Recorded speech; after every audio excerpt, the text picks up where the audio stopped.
किसान साथियों, आज के इस वीडियो में हम बात करेंगे कि दिसंबर माह में हमें कौन कौन सी हरी सब्जियां लगाना चाहिए ताकि हम अच्छा उत्पादन ले सकें। किसान साथियों, जैसे जैसे नया साल प्रारंभ होगा वैसे वैसे किसान साथियों हमारी ग्रोथ, फसल की ग्रोथ होनी चाहिए और कुछ ऐसी सब्जियों को हम चुनाव करेंगे ताकि हम नए अपडेट के साथ में, और ऐसी सब्जियां होनी चाहिए ताकि हम अच्छा इनकम ले सकें।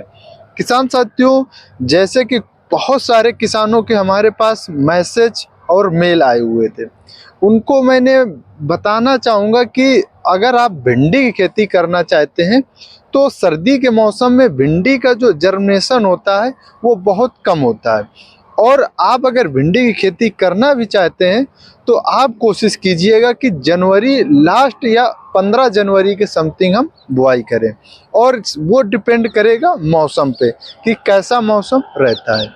तो किसान साथियों, अगर अभी तक हमारा YouTube चैनल नहीं सब्सक्राइब किया तो चैनल को सब्सक्राइब कीजिएगा और ज़्यादा से ज़्यादा किसान साथियों को शेयर कीजिएगा। किसान साथियों, अगर हम वहीं पर फूल गोभी और पत्ता गोभी की बात करते हैं तो इन दोनों फसलों का बहुत अच्छा मार्केट में रेट रहा है इस साल। अभी भी आप देख सकते हैं कि 30 से 40 रुपए प्रति किलो मार्केट का भाव है। लेकिन इससे कुछ दिन पहले की बात बताऊं तो आपको करीबन 120-150 रुपए किलो फूल गोभी का रेट था। अगर आपके एरिया में अच्छा अगर ब्रोकली का अगर रेट रहता आपके मंडी में तो आप ब्रोकली की भी कर सकते हैं और इसके साथ में आप पत्ता गोभी की भी कर सकते हैं और व्हाइट वाली फूल गोभी की भी कर सकते हैं। तो किसान साथियों, आप फूल गोभी की खेती जरूर कीजिएगा, मार्केट भाव आने वाले समय में बहुत अच्छा रहेगा। अगर वहीं पर हम बात करते हैं कि गाजर की, तो गाजर का भी आप देखेंगे बहुत अच्छा रेट है, चाहे आप गुलाबी वाली गाजर कीजिएगा या अन्य कोई गाजर कीजिएगा। तो इन गाजर की खेती बहुत अच्छे, गाजर है, सलजम है, मूली है, इनका भी बहुत अच्छा, क्योंकि मूली का जो है तो थोड़ा रेट डाउन जरूर रहेगा, लेकिन मार्केट में जो रेट है तो ऊपर नीचे यानी अप डाउन तो होता ही रहता है। लेकिन इसमें क्या होगा, ज़्यादा बीमारियां नहीं आएंगी, ज़्यादा कोई फंगस नहीं आएगा, इंसेक्ट डिजीज नहीं लगेंगे, लेकिन उत्पादन जो है बहुत अच्छा होगा, अति सुंदर उत्पादन होगा। तो आप इन फूल गोभी, पत्ता गोभी, मूली, गाजर और इसके साथ में सलजम की भी खेती कर सकते हैं। अगर किसान साथियों यहीं पर हम बात करें खरबूजे की और तरबूज की, तो बहुत अच्छे रेट इनके भी मार्केट रहते हैं।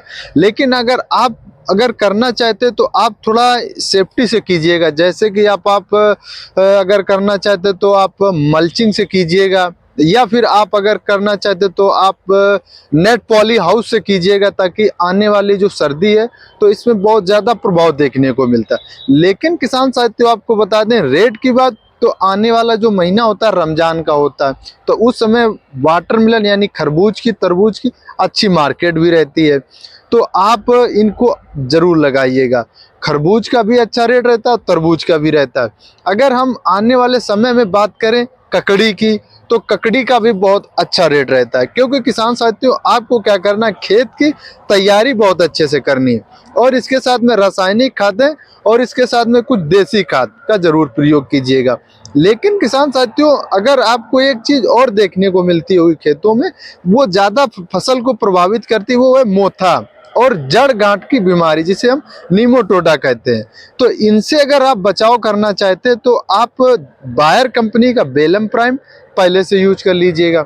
अगर मोथा की बात है तो खेत को अच्छे से जुताई कर लीजिएगा और गहरी जुताई कीजिएगा, ताकि मोथा की जो जड़ें हैं वो एक तरीके सूख जाएं, और सूखने के बाद में आप उन्हें अच्छे तरीके से ना निकाल दीजिएगा। तो आप खरबूज, तरबूज और ककड़ी की भी खेती कर सकते हैं, आने वाले समय में अच्छा भाव भी देखने को मिलेगा। अगर किसान साथियों देखा जाए तो मिर्ची की अगर आपने नर्सरी तैयार कर रखी है तो मिर्ची की फसल जो अच्छा उत्पादन देगी आने वाले समय में, क्योंकि किसान साथियों आपको बता दें कि इस समय बीमारी बहुत कम मात्रा में लगती है। जैसे कि अप्रैल, मई, जून का महीना जब आता है तब मिर्ची में बहुत सारी बीमारियां देखने को मिलती है, जैसे कि थ्रिप्स है और इसके साथ में माइट है। इन सब चीज़ों को उस समय बहुत अधिक प्रभाव पड़ता है। लेकिन अगर आपकी नर्सरी तैयार है तो आप मिर्च की खेती कर सकते हैं। आने वाले समय में बहुत अच्छा भाव देखने को मिलेगा। अगर वहीं हम बात करें शिमला मिर्च की, तो आप शिमला मिर्च का भी मार्केट में भाव देख सकते हैं क्या रेट है, और आने वाला जो समय होगा वो भी बहुत अच्छा होगा। लेकिन किसान साथियों, अगर आपने अभी नर्सरी नहीं तैयार की है तो अगर अब करना चाहते हैं तो आप भी नर्सरी तैयार कर सकते हैं, और जैसे जैसे समय बढ़ता जाएगा वैसे वैसे मार्केट में अप और डाउन आते जाएंगे। लेकिन किसान साथियों, आप मिर्ची की अगर खेती करते हैं तो बहुत अच्छा उत्पादन लीजिएगा, और बहुत अच्छे इसके आने वाले समय में स्रोत भी हैं और रेट भी बहुत अच्छा मिलेगा। लेकिन किसान साथियों, आप जब भी खेती कीजिएगा टेक्नोलॉजी से और साइंटिफिक तरीके से कोशिश कीजिएगा। और किसान साथियों, आपको बता दें कि आप अगर मिर्ची की खेती करते हैं ड्रिप से और मल्चिंग से तो क्या होगा, थोड़ा कॉस्टली ज़रूर पड़ता है, लेकिन जो अन्य खर्चे होते हैं जैसे खरपतवार नियंत्रण करना, सिंचाई करना, उसमें पानी की कम ज़रूरत पड़ती है जब आप ड्रिप लगाते हैं। तो अन्य अन्य विधियों से आप ज़रूर मिर्ची की खेती कीजिएगा, चाहे आप पेंसिल वाली यानी पतली मिर्च लगाइए या फिर आप शिमला मिर्च लगाइएगा। किसान साथियों, आपको बता दें कि इस समय अगर आप करेला की भी खेती करते हैं तो बहुत अच्छा उत्पादन लेगी, क्योंकि किसान साथियों आपको बता दें, आप चाहे समतल में बुआई कर दीजिएगा या मचान विधि से कीजिएगा तो दोनों में सेम प्रोसेस रहता है। लेकिन इस समय जो है तो मचान से ना आप समतल में अच्छी तरीके से आप उत्पादन भी ले सकते हैं। करेला जो है तो 12 महीने हमेशा मार्केट में बिकता रहता और अच्छे रेट भी करेला के रहते हैं। ऐसा नहीं कि करेला के रेट नहीं मिलते हैं या उत्पादन नहीं अच्छा होता है। इस साल आप देखते होंगे कि करेला के रेट बहुत अच्छे रहे मार्केट में। आने वाले समय में भी करेला के बहुत अच्छे रेट मिलेंगे।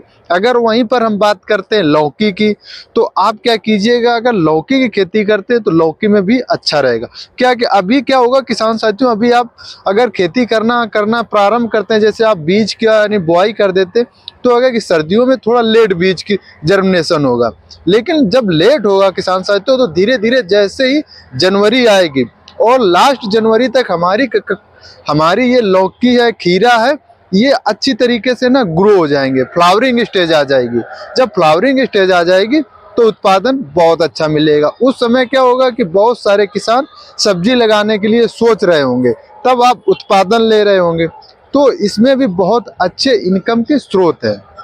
अगर किसान साथियों वहीं पर हम बात करते हैं कद्दू की, तो कद्दू एक ऐसी फसल है कि अगर आपको रेट उस समय नहीं मिलता है तो आप बाद में भी अच्छा रेट ले सकते हैं। जैसे कि हरा कद्दू है, हरा कद्दू मार्केट में नहीं बिक रहा या रेट नहीं अच्छे मिल रहे तो आप उसे पका लीजिए, जब पीला कद्दू हो जाए तब आराम से मार्केट में बेचिएगा। तो आप दो तरीके हैं आपको कद्दू को बेचने के लिए। तो कद्दू में भी कभी भी आपको घाटा यानी लॉस तो कभी हो ही नहीं सकता है, और इनकम बहुत अच्छी है कद्दू की फसल में। अगर वहीं पर हम बात करें कि गिलकी की या तुरई की, तो तुरई में तो एक ऐसी फसल है कि कम लागत में अधिक मुनाफा देने वाली। अगर आप इसको कहीं पर भी आप यूज करते हैं, प्रयोग करते हैं या बुआई करते हैं, बहुत अच्छे शानदार रिजल्ट देखने को मिलते हैं। और इतना उत्पादन होता है तुरई में, गिलकी में, कि आप मार्केट में कभी भी बेच ही नहीं पाओगे।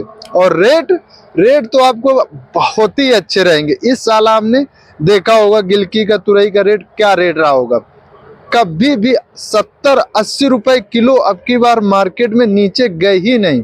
करीबन 150, 120, 200 इतना मार्केट में रेट रहा है अब की बार। तो अब इन फसलों को आप चुनाव कर सकते हैं।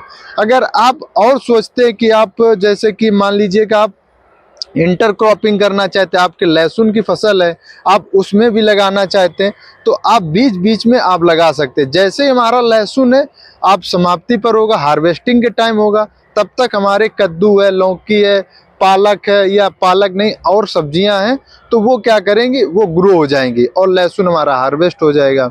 या फिर कोई और फसल है कम दिनों की, या फसल समाप्त होने वाली है, तो आप अदर फसल लगा सकते हैं। तो इसमें क्या होगा, ये इंटरक्रॉपिंग सिस्टम हो जाएगा, इसमें भी बहुत अच्छा उत्पादन होता है। तो ऐसी टेक्नोलॉजी का किसान साथियों आप जरूर प्रयोग कीजिएगा। अगर अभी तक हमारा यूट्यूब चैनल नहीं सब्सक्राइब किया तो चैनल को सब्सक्राइब कीजिएगा और ज़्यादा से ज़्यादा किसान साथियों को आप शेयर कीजिएगा।